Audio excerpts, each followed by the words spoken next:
vamos lá, meninos? Então, hoje a gente vai falar do sistema endócrino. Bom, o sistema endócrino, ele é formado por aquilo que a gente conhece como glândulas endócrinas. Então, se vocês lembrarem lá da histologia, existem as glândulas exócrinas e as glândulas endócrinas. As glândulas exócrinas são aquelas que vão liberar as suas substâncias ou para fora do organismo ou então em algum tubo, como por exemplo o tubo digestório. As glândulas endócrinas, elas não possuem ductos e elas liberam as suas substâncias dentro da corrente sanguínea. Essas glândulas, elas são órgãos, né, que são aí relativamente pouco volumosos e que estão localizadas em diversas regiões do corpo. Então, eu tenho, por exemplo, a hipófise e a pineal lá na região da cabeça, eu tenho a tireoide lá na região do pescoço, eu tenho a suprarrenal e o pâncreas na região do abdômen, eu tenho testículo e ovário lá na região da pelve. Bom, essas glândulas, então, elas produzem substâncias chamadas de hormônios, e o hormônio é uma molécula que é liberada em uma parte do corpo, mas através da corrente sanguínea, ela vai ser transportada e acaba regulando atividades, muitas vezes longe daquele local em que ela foi produzida. E quais são essas atividades que esses hormônios regulam? Então, são as atividades muito diversas. Então, por exemplo, a nossa homeostasia, que é o equilíbrio fisiológico do nosso organismo. Eu tenho hormônios, por exemplo, que regulam a atividade e o crescimento de células. Eu tenho hormônios que controlam o nosso metabolismo. Hormônios que controlam a atividade dos nossos músculos lisos, que são aqueles que formam os nossos órgãos, músculo cardíaco e até de outras glândulas. Eu tenho hormônios que controlam nossos processos reprodutivos e os nossos ritmos ou ciclos circadianos. Então, por exemplo, hormônios que fazem a gente acordar, dormir, que é o maior exemplo aí de um ciclo circadiano. A adolescência talvez seja aí a época em que eu tenho o sistema endócrino mais visível, né? O impacto dele é muito grande na adolescência. Por quê? Porque eu tenho a liberação de vários hormônios e esses hormônios acabam transformando um menino num homem e uma menina numa mulher. Então, nas adolescentes, eu tenho um hormônio chamado de estrogênio, que, por exemplo, promove o acúmulo de tecido adiposo tanto nas mamas quanto nos quadris. E aí, aquela menina, ela passa a ter a forma mais feminina, né? A forma de uma mulher. Nos meninos, nos adolescentes, eu tenho a ação da testosterona. O que a testosterona faz? Ela ajuda na formação da massa muscular e ainda eu tenho aí, por exemplo, o aumento das pregas vocais que vai acabar produzindo uma voz mais grave nos meninos. Então, aí a adolescência é um período em que eu tenho o sistema endócrino muito ativo. Quais são essas glândulas, então? Vamos falar de maneira mais detalhada. Então, a primeira é a glândula hipófise, nós já falamos dela lá na aula de sistema nervoso. A hipófise, ela é uma glândula parecida com uma ervilha que fica bem no centro da cabeça. Ela está aqui situada numa região chamada de fossa hipofisial. E essa fossa hipofisial fica numa região aprofundada chamada de cela turca, lá no osso esfenoide. Então, se vocês olharem, ó, logo abaixo da hipófise aqui, eu tenho, por exemplo, o seio esfenoidal, que é um dos seios da face, que é um osso pneumático. A hipófise, ela vai se fixar na região chamada de hipotálamo, Então, essa parte aqui é o tálamo, existe um sulco chamado de sulco hipotalâmico, e aqui eu tenho a região do hipotálamo, e ela vai estar presa através de uma estrutura bem fininha que é chamada de infundíbulo. E aí, se vocês perceberem, aqui eu tenho duas cores na hipófise. Então, a hipófise ela é dividida em adenohipófise, que é a parte anterior, é a maior parte, e a neurohipófise. A adenohipófise, ela vai secretar aí vários hormônios. Então, os hormônios que ela secretam são, por exemplo, o hormônio de crescimento, ou GH, que vai produzir aí a secreção de alguns fatores de crescimento que vão aí atuar em diversas regiões do nosso corpo. Eu tenho o famoso TSH, que é um hormônio tireoestimulante. Então, ele vai, na verdade, estimular a produção dos hormônios lá na tireoide, que são o T3 e o T4. Vem, por exemplo, do TSH a fama de que a hipófise é a glândula mestra, é a glândula mãe. Por quê? Porque a hipófise ela vai produzir hormônios que vão comandar outras glândulas endócrinas. Um outro hormônio é o adrenocorticotrófico, ou ACTH. O que esse hormônio faz? Ele vai controlar os hormônios lá da glândula suprarrenal. Um deles é o cortisol, que nós vamos falar daqui um pouco. O que mais? Eu tenho o hormônio chamado de prolactina. O que ele vai fazer? Ele vai iniciar e manter a secreção do leite em conjunto com outros hormônios. Ele não atua sozinho. Mas e nos homens? Os homens não têm secreção de leite. Nos homens, ele não tem uma função definida. O FSH, que é o folículo estimulante, então vai atuar lá no ovário feminino para desenvolvimento dos folículos que vão formar os óvulos, e nos homens vão ativar a produção de espermatozoide.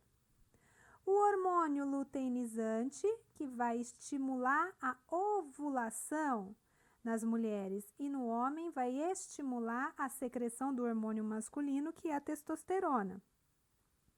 E um outro hormônio menos conhecido, que é chamado de melanócito estimulante, que não tem uma função exata nos homens. Então, em anfíbios, por exemplo, ele acumula pigmentos na pele, mas nos homens, nos humanos, ainda ele não tem uma função exata. Então, vocês veem que a adenohipófise, ela tem muitos hormônios, e esses hormônios, eles vão atuar em regiões bem diferentes aqui da região onde é a produção. Agora, a neurohipófise, que é essa região mais clarinha, posterior, que é a menor porção da hipófise, ela não vai sintetizar hormônio. O que ela vai fazer? Ela só armazena e libera esses dois hormônios que são produzidos em núcleos na região da hipófise, perto da hipófise. Esses núcleos são o quê?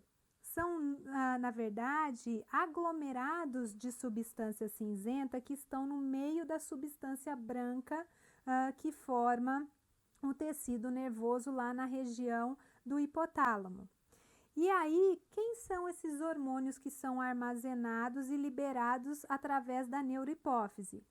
Então, eu tenho aqui o chamado hormônio antidiurético, ou também chamado de vasopressina, que vai diminuir a produção da urina. Então, vocês imaginam que se ele diminui a produção da urina, a gente vai reter líquido, e quando a gente retém líquido, a gente tem a pressão sanguínea aumentada. E um outro hormônio é a ocitocina, que vai atuar aí na hora do parto para contração uterina e para expulsar o bebê, e na ejeção do leite. Então, a prolactina, ela ajuda na produção do leite lá na mama, mas quem vai ejetar o leite é um outro hormônio, que é o chamado ocitocina. Então, todos esses que a gente viu são hormônios fabricados na chamada hipófise. Uma outra glândula que a gente já falou um pouquinho lá no sistema nervoso, então, é a pineal, que fica aqui próxima ao que a gente chama de terceiro ventrículo. A pineal, ela é uma região que está, uma glândula que está localizada no que a gente chama de epitálamo. Então, aqui o tálamo, aqui a região do hipotálamo e a gente tem aqui uma região chamada de epitálamo, onde está a pineal. A pineal, ela produz um hormônio que é a melatonina. Esse hormônio, ele contribui então para o ajuste do relógio biológico. Então, é um hormônio interessante porque, primeiro, ele só é fabricado quando a gente está dormindo no escuro. Então, ele é um hormônio que faz aí o ajuste do nosso acordar, dormir, acordar, dormir. Há um tempo atrás, tinha muita gente que estava tomando melatonina para tentar melhorar o sono, né? E o interessante, então, mesmo, é que essa melatonina, ela só atua no escuro. Então, quem dorme, por exemplo, com a luz acesa, tem problemas no ajuste, na concentração da melatonina, por exemplo, tá? Então, o ideal é dormir no escuro. Essas pessoas também que trabalham de noite e dormem de dia também têm muitos problemas na regulação desse relógio biológico, tá? Por quê? Porque se você dorme de dia e fica acordado à noite, o seu relógio biológico ele também não consegue entender, né, o que é que está acontecendo. Uma outra glândula é a glândula tireoide. A glândula tireoide, ela fica na região anterior do pescoço. É uma glândula que fica aqui próxima à traqueia, então a gente visualiza a traqueia. E aqui a gente visualiza a cartilagem tireoide que faz parte da laringe, né? Então, embora a cartilagem tireoide ela fique aqui em cima, né? A glândula tireoide ela fica mais embaixo, um pouquinho já na frente da traqueia. Bom, e aí, a tireoide, ela tem dois lobos, então, o lobo direito, o lobo esquerdo. Esses lobos, eles são unidos por uma região denominada de istmo. Em algumas pessoas, existe um outro lobo, que é como se fosse esse aqui, ó, maiorzinho, que é chamado de lobo piramidal, tá? Na verdade, a glândula tireoide, ela é formada lá na região da boca, perto da língua, no fundo da língua. E aí ela desce, né, durante a nossa formação embriológica, por um ducto chamado de ducto tireoglosso. E aí, quando ela vai descendo para se desenvolver aqui nesta região, muitas vezes fica um resquício aqui, e esse resquício é chamado, então, de lobo piramidal. A glândula tireoide, ela produz os hormônios T3 e T4, e esses hormônios, eles são importantes porque eles aumentam o nosso metabolismo. Um outro hormônio produzido pela glândula tireoide é a calcitonina, que regula, então, a homeostasia, a concentração de cálcio, tá? Então, a glândula tireoide na região anterior do pescoço, região anterior da traqueia, né? Dois lobos unidos por um istmo. Bom, e aí aqui o que eu estou visualizando? Eu puxei a tireoide, estou visualizando essas estruturas logo na região, na face posterior da tireoide. Essas aqui, elas são chamadas de glândulas paratireoides. Então, na verdade, existem aqui normalmente de 2 a 6 glândulazinhas pequenas espalhadas na face posterior da tireoide. Estas glândulazinhas, elas vão produzir um hormônio, que é o hormônio da paratireoide ou paratormônio. O que esse hormônio faz? Ele aumenta a quantidade e a atividade dos osteoclastos. E aí, de novo, a gente vai lá para a histologia. Osteoclastos são as células do tecido ósseo que são responsáveis pela reabsorção óssea. Então, o osso, ele tem os osteócitos e osteoblastos, que são responsáveis pela formação e manutenção das células, e ele tem os osteoclastos, que são os responsáveis pela reabsorção dessas células, para manter justamente o equilíbrio ali nos ossos. Então, o que acontece é que esse hormônio, quando ele cresce, quando ele aumenta a sua concentração, eu tenho mais absorção óssea. Então, o osso ele fica mais poroso, vamos dizer assim, pela ação do paratormônio, ok? Então, glândulas paratireoides. Descendo mais um pouquinho, a gente tem as glândulas suprarrenais. Olha o nome, suprarrenais, porque estão aqui em cima dos rins. Então, elas são bilaterais, né? Elas recebem muita irrigação. Então, se vocês visualizarem aqui, ó, eu tenho ramos da artéria renal, eu tenho ramos diretos da artéria aorta, eu tenho raminhos aqui que estão vindos dessas artérias que são as frênicas inferiores. Então, uma glândula muito irrigada. E aí, se eu fizer um corte nesta glândula, eu percebo que ela tem um córtex, que é uma casca, que a gente está vendo em amarelo, e a gente tem a medula, que é a região mais central. E aí, o que acontece? O córtex, ele vai produzir 3 tipos de hormônios. Nossa, essa palavra é difícil, hein, gente? Mineralocorticoides, os glicocorticoides e os androgênios. Os mineralocorticoides, o principal deles é um chamado de aldosterona, que vai aí manter a homeostase, manter o equilíbrio entre o sódio e o potássio no meu organismo. E aí ele acaba ajudando no ajuste da nossa pressão. Glicocorticoide talvez seja aí o mais famoso, né? O tal do cortisol é um deles, mas tem a corticosterona e tem a cortisona. O que eles vão fazer? Eles são responsáveis pela regulação do metabolismo, mas eles são muito conhecidos pela nossa resistência ao estresse. Então, quanto mais estresse a gente tem, mais cortisol a gente tem que liberar para ter resistência a esse estresse. E por último, os androgênios, né? Que nos homens as quantidades são insignificantes, né? Porque os homens, na verdade, eles já têm a testosterona, que é um hormônio aí masculino. Agora, nas mulheres, ele é importante. Por quê? Porque ele aumenta a libido, ele aumenta o desejo sexual das mulheres e eles acabam sendo convertidos no hormônio feminino.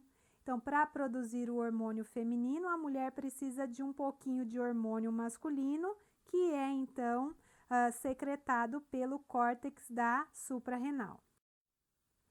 E a medula, ela vai secretar o chamada epinefrina, adrenalina, que vocês já ouviram falar, e a norepinefrina, oh meu Deus, que são hormônios liberados em situação de estresse. Para quê agora? Eles são liberados em situação de estresse, por exemplo, como os exercícios físicos, para aumentar a minha resposta ao estresse. Então, por exemplo, eles precisam aumentar a frequência cardíaca. Imagina que eu estou numa situação de estresse. Então, aumenta a frequência cardíaca, aumenta a frequência respiratória, eu aumento a minha pupila, eu tenho a dilatação da pupila, eu tenho a boca seca. Então, o que a gente chama de síndrome do estresse ou situação de estresse, né, um conjunto de sintomas aí que esses hormônios vão fazer com que aconteça, ok? O pâncreas é uma glândula que vocês já conhecem lá do digestório. Então, é uma glândula mista, a gente falou disso quando falou em digestório. Aqui a porção exócrina, ela está relacionada com o processo de digestão, mas como ela é uma glândula mista, além de ser uma glândula que está associada à digestão, ela também produz 2 hormônios que vão ser liberados na corrente sanguínea. Então, existem aqui no pâncreas células chamadas de ilhotas pancreáticas ou ilhotas de Langerhans, que vão produzir 2 hormônios, o glucagon e a insulina. O glucagon, ele eleva a concentração sanguínea de glicose e a insulina faz o contrário, reduz a concentração sanguínea de glicose. E aí, só para relembrar, né, a relação da cabeça do pâncreas com o duodeno. Então, aqui, lembrar que o pâncreas ele é dividido em cabeça, a região do colo, corpo e cauda. E aqui a gente vê o ducto pancreático, que está relacionado à função digestória do pâncreas, né? E aqui no parênquima pancreático estão, então, as ilhotas que vão produzir agora a insulina e o glucagon, que estão relacionados ao sistema endócrino. E aí, para terminar, ovário, que nós vimos lá na parte de genital feminino, só para relembrar. Então, é uma glândula em forma de amêndoa, né? A função dela é a produção de hormônios e dos gametas femininos, então dos óvulos. Se eu fizer um corte aqui na região do ovário, eu percebo aqui a maturação destas células, né? Então, essa maturação, ela acontece dentro do ovário. E o ovário, além de ser responsável pela maturação das células germinativas, vai produzir o estrogênio, que é responsável pela proliferação celular, responsável pelas características secundárias femininas. Vai produzir a progesterona, que, por exemplo, prepara o endométrio lá no útero, prepara a mama para a gravidez. E ainda 2 hormônios menos conhecidos, a relaxina, que aumenta a flexibilidade lá na sínfise púbica. Então, aquela famosa sínfise púbica, aquela articulação que fica aqui na região anterior do púbis, né, e que dilata quando a gente tem parto normal, então aumenta o diâmetro da pelve. E, além disso, vai dilatar o colo do útero para promover a passagem do bebê. E a inibina, que é um hormônio que vai inibir a secreção do folículo estimulante lá na hipófise. Então, aqui esse hormônio, ele faz o feedback negativo, né? Que a gente fala, ele inibe a secreção deste hormônio aqui, o FSH, o folículo estimulante. E o testículo, né, que é a gônada masculina, está lá na região do escroto. A função do testículo é a espermatogênese e a produção de hormônio masculino. O testículo, então, produz o hormônio masculino é a testosterona e também produz a inibina, que inibe, então, a secreção do folículo estimulante pela hipófise, então igual lá na mulher. E aqui, gente, para terminar, só mostrando, né, algumas doenças que acontecem quando você tem ou o excesso ou a falta desses hormônios. Então, a acromegalia, né, que é ela resulta da produção excessiva do hormônio de crescimento. Então, a gente vê um aumento das extremidades, aqui, por exemplo, a região da mandíbula, mãos e pés, né? Então, ficam aumentadas. Por exemplo, aqui, a insuficiência de hormônio da tireoide produz o que a gente chama de cretinismo, que é uma doença que traz retardo mental, por exemplo. Já por outro lado, o aumento dos hormônios tireoidianos produzem o bócio, né, que está relacionado aí muitas vezes à deficiência nutricional do iodo, né, ó, vocês aí importantes. Doença de Addison, que é aí causada pela diminuição dos corticosteroides. E aí o que resulta isso são manchas na pele, né? Então essa doença de Addison, entre vários sintomas, né, ela traz essas manchas na pele. E a doença de Cushing, que é aí causada pela hipersecreção né? Então aqui a gente vê tanto a falta quanto o excesso dos glicocorticoides e que causam aí o depósito de gordura de tecido adiposo, principalmente na região das bochechas e aqui na região do pescoço, tá? Então, para vocês verem aí a importância dos hormônios e das glândulas endócrinas, então, na nossa vida, ok? Um grande beijo para todos, gente. Até a próxima!